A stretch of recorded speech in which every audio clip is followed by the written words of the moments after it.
दिल्ली सरकार के स्कूलों में प्रिंसिपल या वाइस प्रिंसिपल बनने का एक शानदार मौका सामने आया है.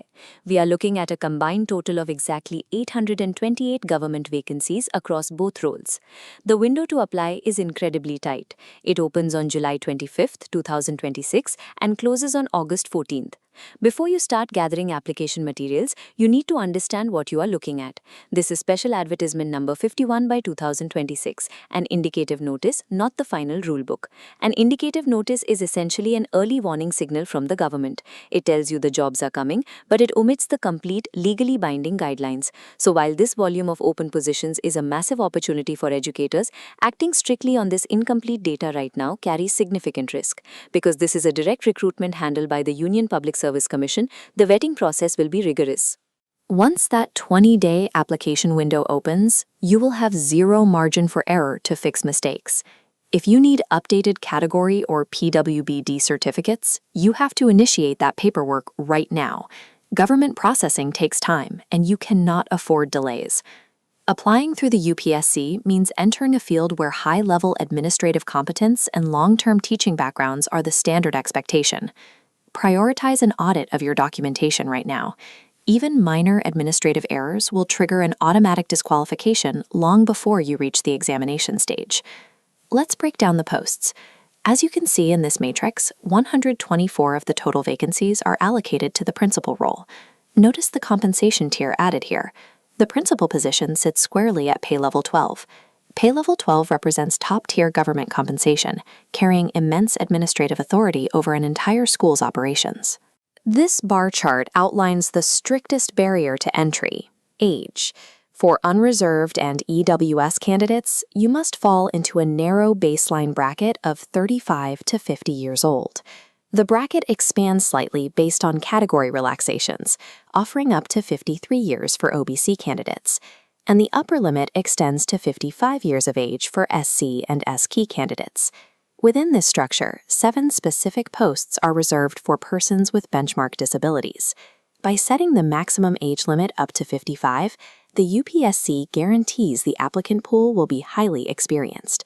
If you are on the younger end of this bracket, recognize that you will be competing against veterans with decades of classroom and administrative tenure. The principal post offers high rewards, but these firm age barriers ensure it is a target designed strictly for seasoned educators. This chart compares the two roles. Notice how the 124 principal slots are dwarfed by the massive 704 vacancies available for the vice principal position. Mathematically, you have nearly 6 times the statistical odds of securing a vice principal slot. The trade-off for those odds is the compensation tier, which starts lower at pay level 10.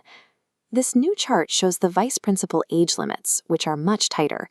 The baseline window for unreserved and EWS candidates is strictly 35 to 40 years old. As the chart expands, we see the specific category limits, up to 38 years for OBC candidates and up to 40 years for SC and ST candidates. There are also 28 posts reserved for PwBD candidates, which come with up to 10 additional years of age relaxation. Look closely at this calendar. August 14th, 2026 is the hard mathematical cutoff date for your age calculation. If you age out by even a single day before this specific date, you are entirely disqualified from this cycle. You need to physically calculate your exact age relative to this date right now. While female candidates and specific categories receive application fee exemptions, age remains the ultimate gatekeeper. The vice principal role offers mass opportunity, but these rigid age restrictions make it a fleeting window. We have to address the primary danger of this indicative advertisement, the information it doesn't tell us. This checklist shows the critical missing data.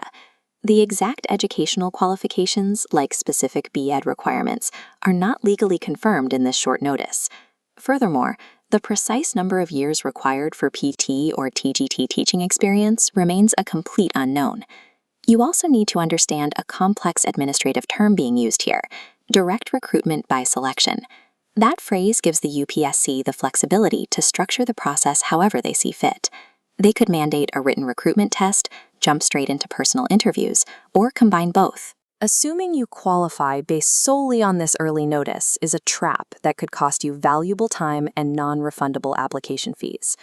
That brings us to the most effective strategy right now: prepare But pause.